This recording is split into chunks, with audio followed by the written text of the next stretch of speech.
There is no secret council, no smoke-filled room, no Illuminati. But there is an axis. The Axis of Endarkenment is real. It's not a conspiracy in the way people expect, but it is absolutely coordinated. Not by meetings, but by incentives. Not by belief, but by alignment. The alignment of power, control, obedience, and structural domination. This is your introduction to that axis.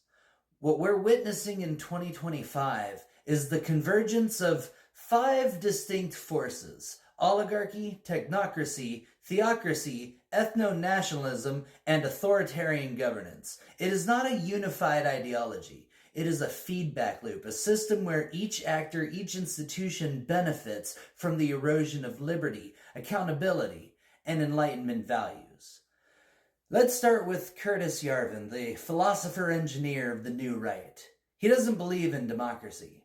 He calls it inefficient. He believes that what we need is a CEO of America, one man with absolute power, surrounded by competent, unaccountable advisors. He calls it monarchy, but dressed it up as formalism. The real goal? To reduce society to a hierarchy where the people exist to serve the state, and the state exists to serve capital.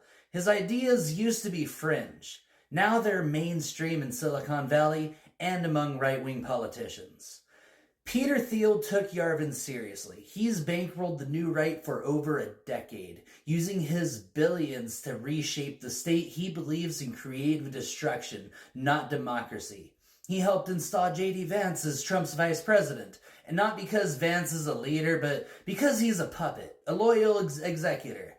Thiel doesn't need to run for office. He already runs the people who do. Vance, in turn, has become the bridge, the link between Silicon Valley's elite, evangelical Christian nationalists, and the emerging neo-feudal order. He publicly distances himself from the consequences while quietly maintaining the structure. His job is to legitimize the machine. Then there's Elon Musk. Not just a billionaire, not just a CEO, but a man who now shapes transportation, communication, space policy, and national security. He helped bankroll Trump's return to power. He was handed control of the Treasury under the banner of efficiency. And his actions during that time, staffing government systems with private loyalists, wasn't reform. It was infiltration. He wants a world run by optimization, not deliberation. Ruled by problem solvers, not process. But in practice, it means rule by him, without limits. Together, Thiel, Yarvin, Musk, and Vance form the American core of the Axis. But it doesn't stop at the border. Alexander Dugin is the Russian spiritual counterpart to Yarvin. Where Yarvin offers monarchy by logic, Dugin offers tyranny by mysticism. His fourth political theory calls for the end of liberalism and the rebirth of a Eurasian empire ruled by spiritual nationalism. He believes in destiny, blood, soil, not reason, not liberty. Dugin's ideas shape Vladimir Putin, a man who doesn't pretend to believe in democracy, who openly assassinates dissidents and invades his neighbors to restore a nostalgic vision of imperial might. On the other side of the world, Xi Jinping leads a one-party surveillance state built on the idea that order matters more than freedom. In Xi's system, obedience is peace, dissent is chaos, and control is moral. China has built the blueprint for digital authoritarianism, and its technologies are exported to any regime willing to pay. Then there's Viktor Orban in Hungary, perhaps the most refined expression of endarkenment in Europe. He calls his system illiberal democracy, a state where elections exist but opposition is crushed, media is controlled, and the rule of law bends to the party's will. Benjamin Netanyahu in Israel plays a different role. He shows how endarkenment adapts to crisis. In the name of national security, civil liberties vanish, courts are purged, theocracy creeps in through policy, and violence becomes normalized. He governs through fear, framing permanent emergency as permanent justification. Put all of these together: Yarvin, Thiel, Musk, Vance, Dugin, Putin, Xi, Orban, Netanyahu. They don't all share the same religion. They don't all worship the same God, or any God at all.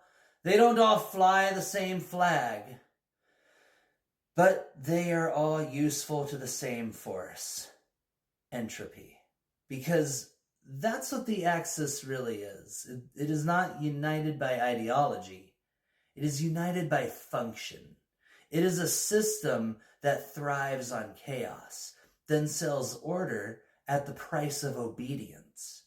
It benefits from inequality, then weaponizes resentment to hold power. It weakens democracy, then claims it was never efficient to begin with. It is a virus that adapts to its host. In America, it calls itself freedom. In China, it calls itself harmony. In Russia, destiny. In Israel, security. In Hungary, tradition. But the result is always the same: the death of liberty, the silencing of dissent, the consolidation of control. This is the Axis of Endarkenment. It doesn't march in lockstep. It doesn't need to. Its members don't need to agree. They just need to benefit from the same decay. And that's the terrifying part, because what we're facing isn't a war of ideology. It's a collapse of structure, a breakdown in the system that once protected human dignity, autonomy, and consent. The Enlightenment taught us that power must be accountable, that knowledge must be questioned, that liberty must be guarded, not as a slogan, but as a system design. The Axis of Endarkenment rejects all of that, and it's winning. Not because it's popular, but because the structure of modern civilization was never hardened against entropy. This is the opening shot, not a warning, a declaration. We are inside the crisis now, and if we want to survive it, if we want to rebuild a world where freedom means something again, we can't just fight harder. We have to build better.